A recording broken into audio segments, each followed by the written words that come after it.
में से कितने बाइबल पढ़ सकते हैं? हाथ दिखाएं। शर्मा क्यों रहे हैं? आप में से ज्यादातर बाइबल मुकद्दस पढ़ सकते हैं। सवाल यह है कि आपने बाइबल मुकद्दस का अपनी जिंदगी में पढ़ने का शेड्यूल क्या बनाया है? अगर आपके पास बाइबल मुकद्दस नहीं तो हमसे राब्ता करें। आपको मुफ्त खुदा का ये खजाना मिलेगा और फिर आप उसके कलाम को पढ़कर समझकर मसीह की अकल जो हमें मिली है उसकी मानद जिंदगी बसर कर सकेंगे। और ये मसीह की अकल क्या करेगी? अज़दवाजी जिंदगी, जिसे शादीशुदा जिंदगी कहते हैं। जब आपकी बीवी कहे कि सासू मां के लिए ये नहीं करना तो रूहानी सवाल उठाना है, क्यों? जब आपका दुल्हा कहे कि दादी मां के लिए ये नहीं करना तो आप सवाल उठाएं, क्यों? क्यों उनकी इज्जत नहीं करनी? क्यों उनके बुढ़ापे में उनकी देखभाल नहीं करनी? जिन्होंने हमें पाला पोसा, जिन्होंने यहां तक हमें पहुंचाया, आज उनको क्यों यतीमों की तरह छोड़ना है? जब बाइबल पढ़ेंगे तो मसीह की अकल आएगी। बाइबल मुकद्दस हमें क्या करती है? परवरिश करना सिखाती है। बाइबल मुकद्दस हमें परवरिश पाना सिखाती है। बाइबल मुकद्दस हमें सिखाती है कि हम दूसरों की किस तरह रूहानी परवरिश करें। और आगे क्या लिखा है? ये मिसाल आपके साथ शेयर करना चाहता हूं। आपने ये मिसाल बेशुमार मैगामात में सुनी होगी और ये नए अहदनामा में एक रूहानी खानदान का क्या है?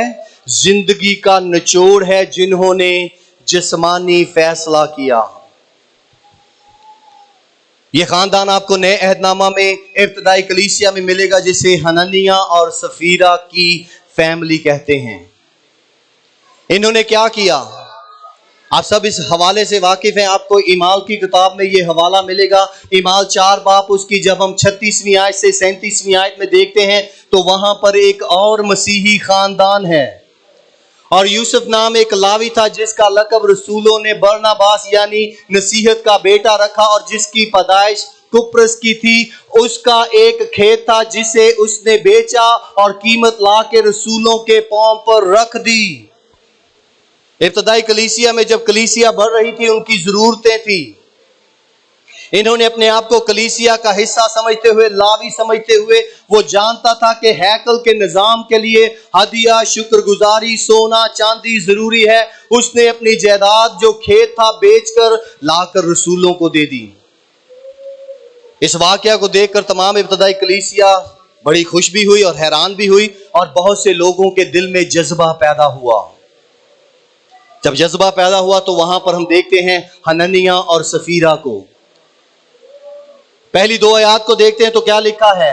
और एक शख्स हननिया नाम और उसकी बीवी सफीरा ने जायदाद बेची, और उसने अपनी बीवी के जानते हुए कीमत में से कुछ रख छोड़ा और एक हिस्सा लाकर रसूलों के पांव पर रख दिया। पहले खानदान में से देखते हैं यूसुफ नामी लावी को उसने जो कुछ मुकर्रर किया दे दिया। दूसरे को देखते हैं उन्होंने मुकर्रर तो किया लेकिन कुछ हिस्सा अपने लिए रख लिया। और आगे क्या देखते हैं क्या होता है? इमाल 4 बाब जब देखते हैं, 5 बाब देखते हैं तो उसकी 3 और 4 आयत को, तो वहां पर हमें जिक्र मिलता है। मगर पतरस ने कहा, ए हननिया, क्यों शैतान ने तेरे दिल में ये बात डाली कि तू रूहुल कुद्दस से झूठ बोले और जमीन की कीमत में से कुछ रख छोड़े? क्या जब वो तेरे पास थी तेरी ना थी? इसका इतलाक हमारी जिंदगी में रूहानी तौर पर भी होता है। जब हम दुनियावी थे, जब हम फितरी तौर पर जिंदा थे, रूहानी तौर पर मुर्दा थे, अपनी मनमानी अपनी मर्जी से जिंदगी बसर करते थे, जब अपनी जिंदगी यस्सु को दे दी, जब अपनी जिंदगी उसके खून खरीदे हुए बनकर उसके हाथ में दे दी, अपने आप को उसके लिए मुकर्रर कर दिया, तो फिर हम अपनी मर्जी से जिंदगी नहीं, किसकी मर्जी से गुजारते हैं? खुदावंद खुदा की। और आगे क्या लिखा है? जब बेची गई तो तेरे इख्तियार में ना रही, तूने क्यों अपने दिल में इस बात का ख्याल बांधा? यहां पर ये रूहानी खानदान क्या करता है? जिस्मानी सोचना शुरू कर देता है। हम रूहानी होते हुए जिस्मानी सोचों से आज भी क्या करते हैं? कुश्ती करते हैं। जब आपका कोई घर का कलाम खुदा को अव्वलियत नहीं देता तो वो क्या कर रहा है? रूहानी होते हुए जिस्मानी जिंदगी बसर कर रहा है। जब आपका बाइबल मुकद्दस को दिल पढ़ने को ना करे तो क्या है? आप रूहानी नहीं जिस्मानी तौर पर क्या है? जिस्मानियत के शिकंजे में है। आगे क्या लिखा है? तूने आदमियों से नहीं बल्कि खुदा से झूठ बोला। यहां पर हम इस खानदान को देखते हैं तो इन्होंने क्या किया? इन्होंने क्या किया? नकल तो की लेकिन अकल से नहीं बल्कि बेवकूफी से। यूसुफ लावी को उन्होंने देखा कि उसने ये काम किया और उसकी बड़ी वाहवाह हुई होगी, उसकी बड़ी तारीफ हुई होगी कि ये खुदा का कैसा बंदा है कि जिसने अपना खेत लिया और सब कुछ कलीसिया की बहबूद के लिए, रूहानी निगाहदाश्त के लिए रसूलों के कदमों पर रख दिया और बरकत पाई। इसका सिर्फ अतलाक देने ही से नहीं है कि हम खुदा को हदिया कितना देते हैं। इसका सिर्फ अतलाक रुपए पैसे से नहीं है। इसका अतलाक इस बात पर भी होता है कि हम रूहानी होते हुए किस तरह जिस्मानी फैसले करके अपनी बरकत को खो देते हैं। सो इस मिसाल को देखने के बाद मैं चाहूंगा कि आए चंद एक और सच्चाइयों पर गौर करें। क्या लिखा है? ये बातें सुनते ही हननिया गिर पड़ा और उसका दम निकल गया। सब सुनने वालों पर बड़ा खौफ छा गया। फिर जवानों ने उठाकर उसे कफनाया और बाहर ले जाकर दफन किया। कैसा हौलनाक वाकया होगा कि कलीसिया में एक रसूल बैठे हैं और उसका दम यानी कि जान निकल गई। उन्होंने उसके ऊपर उसे कफनाया और दफनाने के लिए कब्रिस्तान ले गए। और आगे क्या होता है? करीबन 3 घंटे गुजर जाने के बाद उसकी बीवी इस माजरे से बेखबर अंदर आई। पतरस ने उससे कहा, मुझे बताओ, क्या तुमने इतने ही में जमीन बेची थी? खामद और बीवी हर मामले में क्या है? इक्वली रिस्पॉन्सिबल है, जिम्मेदार हैं। हम जितने शादीशुदा हैं हम सब अपने बेटों बेटियों रूहानी जिंदगी के जिम्मेदार हैं। हरगिज किसी पर इल्जाम लगाने की जरूरत नहीं कि खामद ने यह कहा और मैंने नहीं किया और मैंने ये कहा और खामद ने नहीं किया। अगर आप दोनों ने कुछ मुत्तफिक किया है खामद और बीवी होते हुए अपने बच्चों के लिए, अपनी रूहानी जिंदगी के लिए, अपनी समाजी जिंदगी के लिए, अपने तौर तरीका को अपनाया है तो उसमें आप इक्वली दोनों क्या हैं? जिम्मेदार हैं। क्योंकि खुदा की अदालत में हम खामद और बीवी दोनों से पूछा जाएगा। खामद मर गया, बीवी आई, उससे भी पूछा कि क्या इतने में जमीन बेची? वो सच बोल सकती थी लेकिन उसने क्या किया? जो आजकल बीवियां कर दियां, खुरम देबू कोई बाहर आया, उन्होंने कह दो घर नहीं हैगा। बाजी बाजी बाजी बाजी घर नहीं हैगा। खामद और बीवी क्या हो गए? शामिल हो गए। आगे क्या लिखा है? उसने कहा इतने ही को। पतरस ने उससे कहा, तुमने क्यों खुदा के रूह को आजमाने के लिए एका किया? हम खामंद और बीवी को जब देखते हैं तो बरकत के लिए बुलाए गए हैं, रूहानी नेमतों के लिए बुलाए गए हैं। जब दो एक हैं, जिसे खुदा ने जोड़ा है उसे कोई जुदा नहीं कर सके, तो फिर जमीन की और हर तरह की दुनियावी चीजें जब हमें जुदाई डालती है तो फिर जिस्मानी और रूहानी जुदाई का भी खतरा पैदा हो जाता है। ये पहले रूहानी तौर पर मौत का मजा चखते हैं और उसके बाद जिस्मानी मौत का शिकार हो जाते हैं। देख, तेरे शोहर के दफन करने वाले दरवाजे पर खड़े हैं और तुझे भी बाहर ले जाएंगे। वो उसी दम उसके कदमों पर गिर पड़ी और उसका दम निकल गया और जवानों ने अंदर आकर उसे मुर्दा पाया और बाहर ले जाकर उसके शोहर के पास दफन कर दिया। और सारी कलीसिया बल्कि इन बातों के सब सुनने वालों पर बड़ा खौफ छा गया। आप कहेंगे कि आज के दौर में ऐसा वाकया क्यों नहीं होता? ये खुदा का फजल है कि एक ही वाकया काफी है कि जिस्मानी और रूहानी मौत का मजा उन्होंने चखा। इसलिए अजीजों, हमें रूहानी लोगों की तरह जिस्मानी अबलियत की जिंदगी बसर नहीं करनी। आपको बताना चाहता हूं, अगर आपने कल ही यीशु को कबूल किया है तो बाइबल मुकद्दस के मुताबिक आपको रूहानी कहा गया है, आपको रूहुल कुद्दस का मकदस कहा गया है। अगर 50 साल से मसीह को कबूल किया है तो आप क्या हैं? खुदा का मकदस है, रूहुल कुद्दस के रहने की जगह है, खुदावंद यीशु मसीह की रास्तबाजी है, बरगजीदा लोग हैं, उसके छुड़ाए हुए हैं, फकीरों से वजीरों और मशीरों की जिंदगी का उसने आपको दावतनामा दिया है। अपने जहन में से ये निकाल दे कि मैंने आज या मैंने कल यीशु को कबूल किया, मैं रूहानी नहीं। No no no, are you understanding what I am saying? आप समझ रहे हैं जो मैं आपको कह रहा हूं? यू आर स्पिरिचुअल, आप रूहानी हैं। बिगेस्ट क्वेश्चन, सबसे बड़ा सवाल यह है कि हम रूह में कितनी मामूर जिंदगी बसर करते हैं? 12 के 12 घंटे। इसलिए यह मिसाल क्या है? रूहानी लोगों की जिस्मानी अव्वलियत। हम भी जब जिस्मानी तौर पर जावियों को और सोचों को, ख्यालों को अपना लेते हैं तो हम रूहानी तौर पर क्या करते हैं? अपनी रूहानी जिंदगी का गला घोटते हैं। आज देखें आगे बाइबल मुकद्दस हमें क्या सिखाना चाहती है। इमसाल 3 बाब उसकी 9 और 10 आयत को देखते हैं। अपने माल से और अपनी पैदावार के पहले फलों से खुदा की तमजीद करो। आप कहेंगे कि हमारा खेत नहीं है। बिल्कुल दुरुस्त है, अगर खेत है तो उसकी पैदावार खुदा की नजर करें। अगर आप शादीशुदा हैं तो आपसे जो पैदा होने वाला, आपके सुलभ से पैदा होने वाली बेटी बेटा, उसको खुदा की नजर करें। अगर आप कोई काम करते हैं तो अपनी पैदावार में से क्या करें? खुदा के हुजूर लाएं। और आगे क्या लिखा है?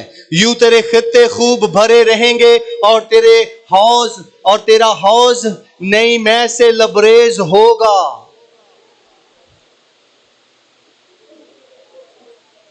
हमारी आटे की मट्टी भरी रहेगी, एक्स्ट्रा होगा। दूसरे लफ्जों में, एक दिन मैं पिज्जा बना रहा था और सोच रहा था कि मैं क्या करूंगा, अपनी बीवी को इतना हिस्सा दूंगा या फिर ज्यादा मैं खा जाऊंगा।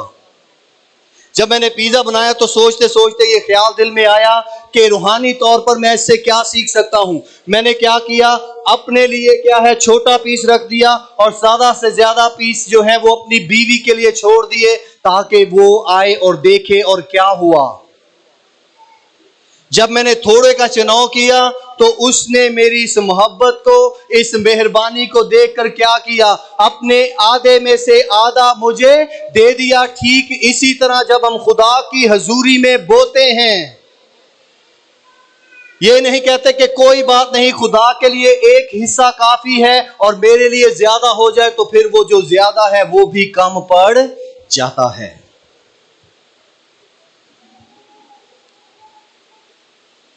और मैं हैरान था जब मेरी वोटी ने, मेरी बीवी ने ऐसा किया कि मैंने अपने लिए थोड़ा मुकर्रर किया और उसे ज्यादा दिया। यहां पर नया जोड़ा है, नए जोड़े के लिए यह पैगाम है कि एक दूसरे से ऐसी मोहब्बत करो कि तुम्हारा बैठना, उठना, बोलना, चालना ना सिर्फ तुम्हारे लिए, तुम्हारे खानदान के लिए, बल्कि पूरे मोहल्ले के लिए क्या हो, मिसाल हो। हमें भी रूहानी तौर पर एक दूसरे के लिए अच्छी चीजें चुननी है। अगर यहां पर कोई सहेलियां बैठी हैं तो एक दूसरे के लिए अच्छा चुनाव करें, अच्छा लिंक भेजें, चाहे वो टिकटॉक का हो, चाहे वो यूट्यूब का हो, चाहे वो किसी और का हो। यही बात नौजवानों के लिए है। एक दूसरे के लिए रूहानी चीजों का चुनाव करें, बेहतरीन चीजों का चुनाव करें, तो क्या होगी? बरकत होगी। आए आगे बढ़े और देखें, खुदा खुशी से देने वाले को अजीज रखता है। सवाल यह है, हर दिन हम खुदा को वक्त कितने फीसद देते हैं? आपने कहा पादी साहब, आपने हदिये की बात नहीं की कि आप 50,000 कमाते हैं, 50 में से 500 देते हैं या 5,000 देते हैं। ये आपके और खुदा के दरमियान है। और जब आप रूहानी पुख्तगी में उस मुराज पर, उस मकाम पर पहुंच जाएंगे, तो फिर पादरियों को बताने की जरूरत नहीं होगी कि आप अपना हदिया कैसे निकालें, आप अपना वक्त कैसे निकालें। हर दिन में खुदा को वक्त कितने फीसद देते हो? दूसरा सवाल, अपनी पैदावार में से खुदा को कितने फीसद हदिया देते हो? ये आपके और खुदा के दरमियान है। यूसुफ या फिर हननिया और सफीरा? तीसरा सवाल, आपको पता है कि आपकी बरकत क्यों रुकी हुई है? उनकी बरकत रुक गई क्योंकि उन्होंने खुदा के रूह से झूठ बोला। चौथा सवाल, हर दिन में खुदावंद यीशु की शुक्रगुजारी का हदिया कितना देते हो? बनी इस्राएल कौम की तरह रोते धोते ही रहते हो, या फिर जब पहली तनख्वाह आती है तो कहते हैं खुदावंद तेरा शुक्र हो? या शुक्र करने से पहले महाजे ने भी आना, छादे ने भी आना, फरूक ने भी आना, ते सलीम ने भी आना, ते साडे को कुछ नहीं बचना। क्यों बरकत रुक जाती है? ये आपके और खुदा के दरमियान है, मैं नहीं बताऊंगा। पांचवा सवाल, अपनी बदहाली और नाकामी में कितनी दफा शिकायत करते हो, जिस पर खुदा पर इल्जाम लगाते हैं? खुदाया पता खत होया, तेरी वजह तो होया। वो पंजाबी की कहावत, डिग गया खोते तो ते गुस्सा कमारते। फैसला खुद गलत किया और इल्जाम खुदा पे। इसलिए इस दुनिया में अपनी खुशी का इजहार किस तरह करते हैं? शादी ब्याह आता है तो क्या करते हैं? आप सब जानते हैं, शादियां की हैं, उसमें खुशी का इजहार ढोल बजाकर, नोट लटाकर, अच्छे खाने बनाकर, खूबसूरत पहनावा पहनकर, जो कि खुशी का इजहार है, गलत नहीं। खुदा के साथ अपनी खुशी का हम इजहार कैसे करते हैं? अपने वक्त के हदिया में, अपने फैसलों के हदिया में, अपनी शुक्रगुजारी के हदिया में, अपनी बरकत के हदिया में, और अपनी शिकायत में खुद पर इल्जाम देते हैं या खुदा को इल्जाम देते हैं?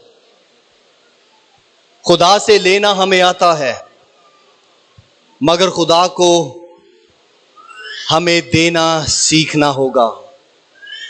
पहले अपना वक्त खुदा को दें। और वो कैसे होगा?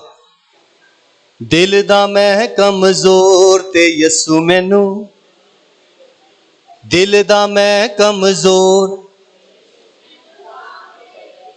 मैं कमजोर तू जोरावर प्यारे, तेरे फजल दिए लोड़ ते यसू मैनू। सांभ के रखी। जब हम खुदा को देना सीखेंगे, अपनी सोच, अपने ख्याल, अपना दिल, अपने शौक, अपना सब कुछ, तो वो क्या करेगा? बरकत देगा। इसलिए 1 मिनट में 60 सेकंड होते हैं, 1 घंटे में 3600 सेकंड होते हैं, 12 घंटे में 4302 सेकंड होते हैं, और 24 घंटे में 86,400 सेकंड होते हैं। 24 घंटों में हम, 12 घंटों में हम, 1 घंटे में हम, 1 मिनट में हम कितना रूहानी मेयार को समझकर रूह के मुआफिक जिंदगी बसर करते हैं। हम रूहानी हैं, रूह के मुआफिक जिंदगी बसर करें।